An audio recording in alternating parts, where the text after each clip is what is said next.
Bismillahirrahmanirrahim. Assalamualaikum warahmatullahi wabarakatuh. Alhamdulillahillazi la yadurruhu ma'asmihi syai'un fil ardi wala fis sama' wa huwas samiul alim. Radina billahi rabba wa bil islami dina wa bi Muhammadin nabiyya wa rasulah. Asyhadu an la ilaha illallah wa asyhadu anna Muhammadan abduhu wa rasuluhu wa la nabiyya ba'dah. Allahumma fasholli ala sayyidina Muhammadin wa ala alihi sayyidina Muhammad. Al-Fatihi lima ughliq wal khatimi lima sabaq, nasiril haqqi bil haqqi wal hadi ila siratikal mustaqim wa ala alihi haqqa qadrihi wa miqdarihil azim. Amma ba'du. Para pemirsa, Assalamualaikum Nusantara TV One yang dimuliakan oleh Allah Subhanahu wa taala. Mari sama-sama kita bersyukur kepada Allah Subhanahu wa taala atas segala macam karunia, kenikmatan yang Allah telah berikan kepada kita. Terkhusus nikmat yang teramat besar yang Allah berikan kepada kita, yaitu nikmat iman dan nikmat Islam. Sholawat teriring salam tak lupa kita sanjungkan kepada seorang makhluk yang terlebih tinggi, yang telah ditinggikan oleh Zat yang Maha Tinggi, kepada seorang makhluk yang terlebih agung, yang telah diagungkan oleh Zat yang Maha Agung, yaitu Habibanal Kiram Sayyidina wa Maulana Muhammadin. Mudah-mudahan kita semuanya mendapatkan syafaatul uzma Nabi Muhammad kelak di yaumul qiyamah. Amin ya rabbal alamin. Salatum bisalamil mubin linuqtati ta'ini ya gharami. Salatum bisalamil mubin linuqtati ta'ini ya gharami. Allah ya Allah ya Allah ya Allah Allah ya Allah ya Allah ya Allah. Allahumma salli ala sayyidina Muhammad wa ala ali sayyidina Muhammad. Baik para pemirsa yang dimuliakan oleh Allah Subhanahu wa taala, tentunya mengawali hari yang sangat indah ini kami berdoa kepada Allah Subhanahu wa taala, mudah-mudahan seluruh sahabat-sahabat kami senantiasa dipanjangkan umurnya oleh Allah Subhanahu wa taala, diberikan kesehatan lahir batin, berkah rizki, dan mudah-mudahan segala hajat-hajat kita dikabulkan oleh Allah Subhanahu wa taala. Mudah-mudahan Allah berikan kita generasi-generasi anak-anak yang waladun soleh dan mar'atun solehah. Amin ya rabbal alamin. Baik, tadi kami mengawali dengan sebuah sholawat yang pada intinya antara sholat dan sholawat masih satu akar. Siapa orang yang rajin baca sholawat, insya Allah sholatnya akan rajin. Maka dari itu, pada kesempatan hari yang sangat indah ini, kita akan membahas tentang cara sholat khusyuk. Masya Allah. Ini pasti akan menjadi sebuah pembahasan yang sangat menarik sekali buat kita semua. Kenapa? Karena memang jelas baginda Rasulullah SAW bersabda, "Awwalu ma yuhassabu bihil abdu yaumal qiyamati min amalihi sholatuhu." Yang artinya permulaan nanti yang akan dihisab pada hari kiamat dari seorang hamba adalah tentang sholatnya. Apabila sholatnya sempurna, maka beruntunglah dia dengan keterima lain-lain amalnya. Namun sebaliknya, apabila sholatnya kurang, syarat dan rukunnya, ataupun banyak yang ditinggalkannya dan dilalaikannya, maka merugilah dia dengan tertolak lain-lain amalnya. Nauzubillah, summa nauzubillah. Baik para pemirsa, begitupun banyak sekali keterangan dari Al-Quran ataupun hadis-hadis baginda Rasulullah Sallallahu Alaihi Wasallam tentang pentingnya menjaga sholat yang 5 waktu. Kenapa? Karena sholat menjadi sebuah barometer, tolak ukur keberhasilan seorang hamba. Nanti di yaumul qiyamah kita nggak akan ditanya dulu tentang zakat kita, tidak. Tidak ditanya tentang sedekah kita, tentang haji dan umroh kita, ataupun ibadah-ibadah yang lainnya. Tetapi yang pertama kali akan ditanya oleh Allah Subhanahu wa Ta'ala dari seorang hamba adalah tentang sholatnya. Sama-sama kita mengetahui Allah telah mewajibkan kita sholat selama 1 hari 1 malam adalah 5 waktu.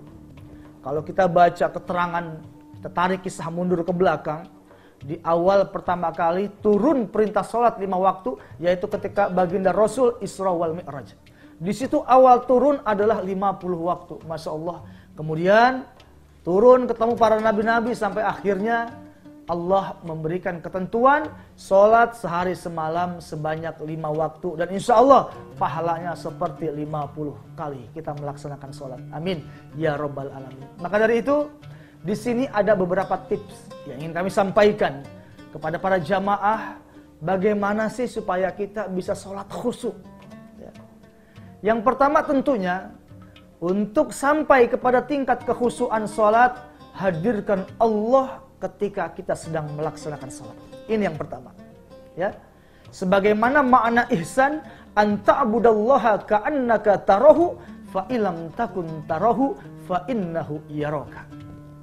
Yang artinya sembahlah Allah seakan-akan engkau melihat Allah. Namun sebaliknya, apabila engkau tidak mampu melihat Allah, yakinlah Allah yang melihat kamu. Ya, ini adalah merupakan satu hal yang perlu kita garis bawahi. Kenapa? Karena apabila sholat kita menghadirkan Allah dan seakan-akan kita ini sedang diawasi oleh Allah, maka akan timbul kekhusyuan. Sebagaimana kalau kita kerja, kalau dilihat langsung oleh bos, oleh atasan, itu kerja yang tadinya malas akan berubah drastis menjadi semangat. Yang tadinya ngantuk, mata kembali melek. Ya. Yang tadinya males-malesan megang laptop, megang komputer, lalu langsung semangat. Kenapa? Langsung bos ataupun atasan kita yang mengawasi. Begitupun ibadah. Hadirkan Allah ketika sholat, kita mengangkat tangan, kita awali dengan takbiratul ihram.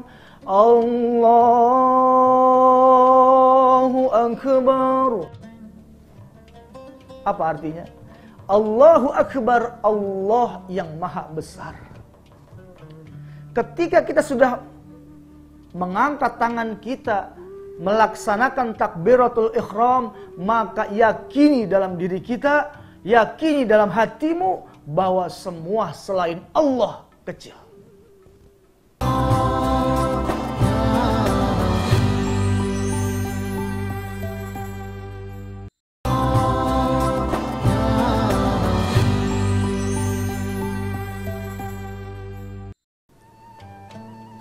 Terkadang kita mohon maaf, ibu-ibu nih sering baru beres nyuci, sekarang ini kan lagi musim hujan ya, beres nyuci tiba-tiba dia ngejemur di luar, beberapa detik kemudian, beberapa menit tiba-tiba turun hujan.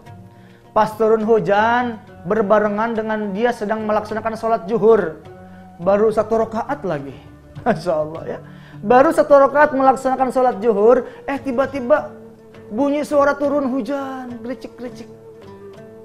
Baik, yang sekarang yang ingin kami tanyakan, ibu, ayah, bunda, apakah lanjut melaksanakan sholat ataukah berhenti ngangkat jemuran dulu? Ini Masya Allah. Oh Ustaz, ngangkat jemuran dulu Ustaz, dia katanya, Masya Allah. Baik, awas. Kalau kita ternyata lebih mementingkan jemuran dibandingkan dengan melanjutkan sholat, berarti Allah masih kalah besar dengan jemuran. Selanjutnya apa? Sering misalnya ibu-ibu di rumah lagi goreng ikan, mau menantikan suami pulang kerja, ya. Biasa pulang kerja suami ba'da maghrib baru sampai rumah. Sebelum maghrib bunda masak di rumah, goreng ikan, masak nasi, ngulek sambal, ya, masya Allah. Sampai akhirnya masuk waktu maghrib, bunda melaksanakan sholat. Baru 2 rakaat tiba-tiba datang dan timbul suara ngeong. Ya Allah ya Karim, saya mau tanya sekarang, kira-kira ayah melanjut atau bunda melanjutkan sholat ataukah ngerapihin ikan dulu, mindahin ikan dulu ke tempat yang aman? Ya masya Allah ya. Kalau ternyata kita lebih mementingkan ikan dibandingkan dengan sholat bertemu dengan Allah, berarti Allah masih kalah besar dengan ikan asin. Nauzubillahi min dzalik. Ayo, penting untuk kita semua. Yang pertama, hadirkan Allah ketika kita sedang melaksanakan sholat. Ya. Baik para pemirsa, Assalamualaikum Nusantara TV One yang dimuliakan oleh Allah Subhanahu wa Ta'ala. Selanjutnya, yang kedua, untuk mencapai tingkat kekhusyuan sholat, pakailah pakaian yang bersih dan wangi. Ya. Terkadang mohon maaf, kita lihat anak-anak kita, ya, bahkan ada di antara orang tuanya sendiri. Terkadang kalau sholat itu asal-asalan pakaiannya. Kalau mau ketemu direktur, atasan rapi, pakai kemeja, yang paling cakep. Tapi ketika mau sholat, asal-asalan pakaiannya. Ya, kadang-kadang pulang kerja belum mandi sholat, ya, masih bau 7 rupa. Nih masya Allah ya. Ayo, pilih pakaian yang paling rapi. Bukan masalah barunya, bukan. Tapi pilih pakaian yang paling indah dan usahakan tidak bermotif. Ya. Kadang-kadang ada anak kita sholat di masjid, kita di belakang, di depan, ada yang sholat di hadapan kita, sholat pakai baju bola. Tulisannya Cristiano Ronaldo. Ini masya Allah akan mengganggu kekhusyuan jamaah yang lain. Otomatis jamaah yang ada di belakang kita, sholatnya akan baca tulisan yang ada di baju kita. Cristiano Ronaldo. Berarti Allah masih kalah besar dengan pemain bola. Ya, ayo pilih pakaian-pakaian kita yang indah, yang wangi. Ayo usahakan pakai minyak wangi. Kita terkadang kalau mau kondangan ibu-ibu heboh luar biasa, bapak mau kondangan wangi luar biasa. Tapi masya Allah ketika mau sholat, mau ketemu Allah, masa kita dalam keadaan bau, bercucuran keringat, ya nggak etis atuh. Ayo kita perbaiki cara sholat kita dengan cara memilih pakaian-pakaian yang baik, yang indah. Ya, kalau ibu-ibu pakai mukena yang rapi, menjulur ke bawah, usahakan yang berwarna putih, ya, tanpa bermotif. Ya, yang bapak-bapak jangan lupa pakai kopiahnya, ya, pakai baju kokoknya ataupun gamisnya yang rapi, ya, yang wangi. Kenapa? Karena kita mau bertemu Allah Subhanahu wa Ta'ala. Ya. Kenapa?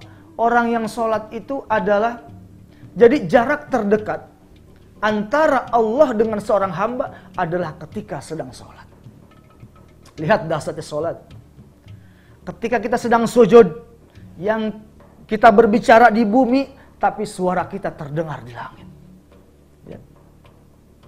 Ketika kita ruku, ya, kita selalu membaca Subhana rabbiyal azimi wa bihamdi.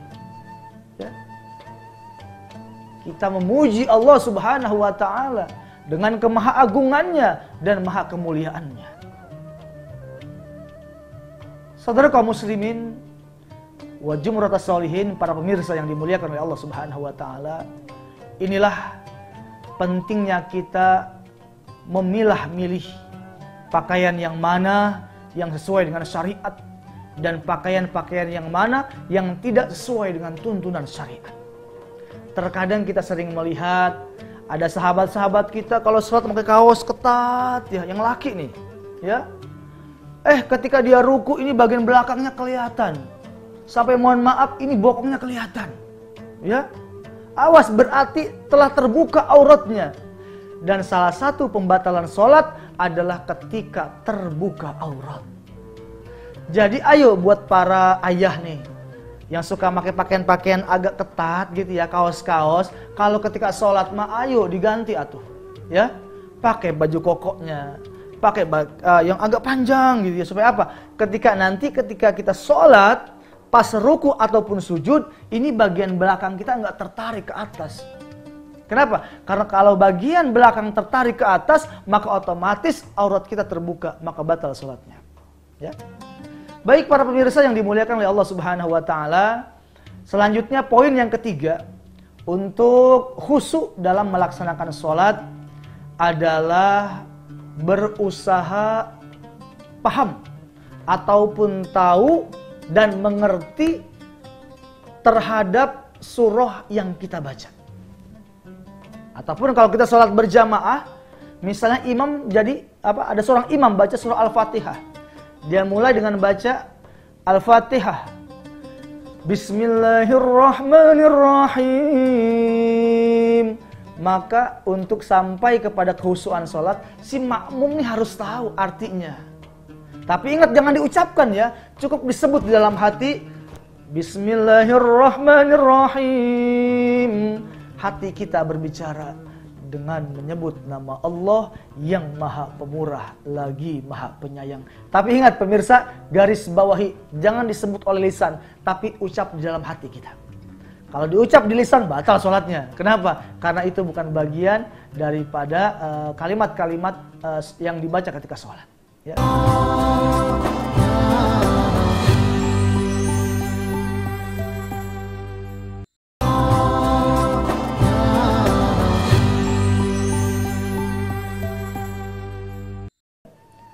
Apalagi Alhamdulillahi Rabbil Alamin. Hati kita berbicara, segala puji bagi Allah Tuhan sekalian alam, Ar-Rahmanir Rahim, yang Maha Pengasih lagi Maha Penyayang. Insya Allah kalau ini kita lakukan ketika sholat, akan timbul kekhusyuan. Kenapa? Otak kita nggak akan berpikir kemana-mana. Coba, ketika imam baca, kita nggak tahu arti. Kemudian, hanya mendengarkan. Ketika kuping mendengar, kebanyakan mata kita melayang kemana-mana. Ada bacaan ini kita baca, ada yang ini kita lihat. Bahkan hati kita kadang-kadang masih teringat. Ya, bernostalgia dengan perkara-perkara yang kita kerjakan sebelum kita sholat. Yang sebelum sholat lagi bisnis, pas sholat bisnis dibawa ketika sholat. Lagi sholat ingat sama bisnis, ya. Sebelum sholat, ya, bertemu sang kekasih. Ketika sholat dibawa sang kekasih dalam sholatnya, ya. Awas, ini akan mengganggu konsentrasi kita ketika sedang melaksanakan sholat. Ingat para sahabat, as-sholatu imaduddin, faman aqamaha faqad aqamaddin, waman tarakaha faqad hadamaddin. Sholat itu adalah tiang agama.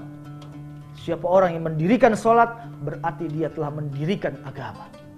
Dan siapa orang yang meninggalkan sholat, berarti dia telah meruntuhkan ataupun merobohkan agama. Ya.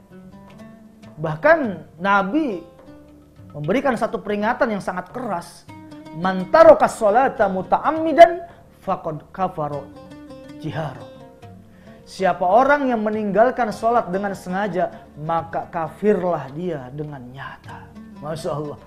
Jadi kalau kita lihat orang kafir, ya, bukan orang-orang hanya orang-orang non-muslim, bukan. Kita pun yang orang Islam, kalau meninggalkan sholat, berarti kita telah berubah menjadi orang-orang kafir. Nauzubillahi min dzalik. Ya. Baik para pemirsa yang dimuliakan oleh Allah Subhanahu wa Ta'ala. Inilah pentingnya kita memahami dan tahu tentang ilmu-ilmu yang berkaitan tentang ibadah. Kenapa? Karena siapa orang yang beramal, siapa orang yang beribadah tanpa tahu ilmunya, tanpa didasari dengan ilmu, maka amalnya tertolak, tidak diterima. Jangan sampai kita asik sholat, ternyata kita dikatakan celaka. Kenapa? Allah sudah jelas-jelas memberikan sebuah peringatan, fawailul lil musallin. Maka celakalah buat orang-orang yang sholat. Coba kita renungkan. Di sini Allah memberikan sebuah pelajaran kepada kita semua. Orang yang sholat saja masih dikatakan celaka. Bagaimana yang tidak sholat? Ya. Bagaimana sih orang yang sholat bisa dikatakan celaka? Pertama, mereka melaksanakan sholat tapi ria. Ya, ria. Karena ingin dipuji oleh manusia. Sholat lagi di rumah mertua. Sholat rajin banget baca surahnya yang panjang-panjang. Tetapi kalau sendirian berbeda. Sholat ngetrek. Masya Allah, sholatnya ngetrek. Ya. Ini bagian daripada melalaikan sholat. Jadi kata Allah, fawailul lil musholin, maka celakalah buat orang-orang yang sholat. Orang yang sholat dikatakan celaka, yaitu orang-orang yang lalai. Dan salah satu orang yang melalaikan sholat adalah orang yang suka menunda-nunda waktu sholat. Kenapa? Inna sholata, sesungguhnya sholat itu adalah merupakan satu kewajiban yang telah ditentukan waktunya. Kitabam mauquta. Ya. Waktunya telah ditentukan oleh Allah. Asar misalnya jam 3 lewat berapa? Misalnya sekarang jam 3 lewat 20 atau 19 menit. Berarti jam 3 ataupun waktu asar kurang 15 menit, kita sudah harus siap-siap. Jadi menunggu waktu sholat sebagaimana kita menunggu kereta. Misalnya kita mau naik kereta jam 6. Ya, nggak mungkin kita datang jam 6:30, akan tertinggal kereta. Ya, paling tidak jam 5 atau 5:30 kita sudah berada di stasiun kereta. Maka kita nanti akan dapat kereta yang jam 6. Begitupun sholat.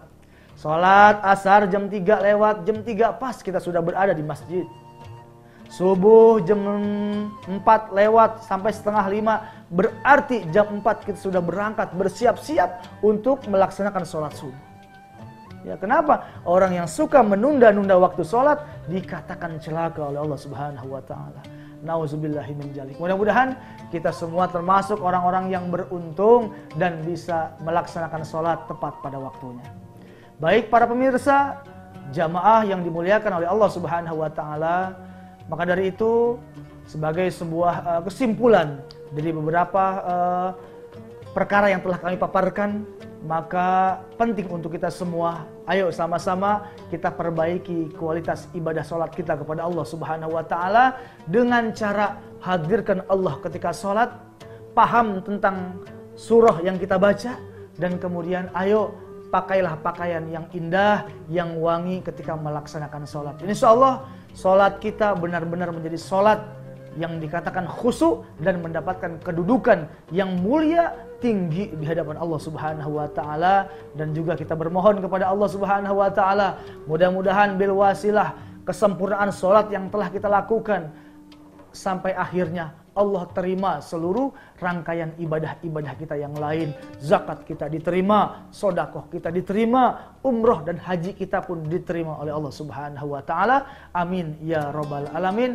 Mudah-mudahan Allah Subhanahu wa Ta'ala memberikan kita kekuatan untuk senantiasa istiqomah melaksanakan sholat yang 5 waktu, ya, zuhur, asar, maghrib, isya, dan subuh. Dan selanjutnya kita bermohon kepada Allah Subhanahu wa Ta'ala, Allah wafatkan kita dalam keadaan husnul khatimah, wafat ketika sedang dalam keadaan sholat, wafat ketika sedang bersujud, wafat ketika sedang ruku, wafat ketika sedang dalam melaksanakan sholat. Amin ya rabbal alamin.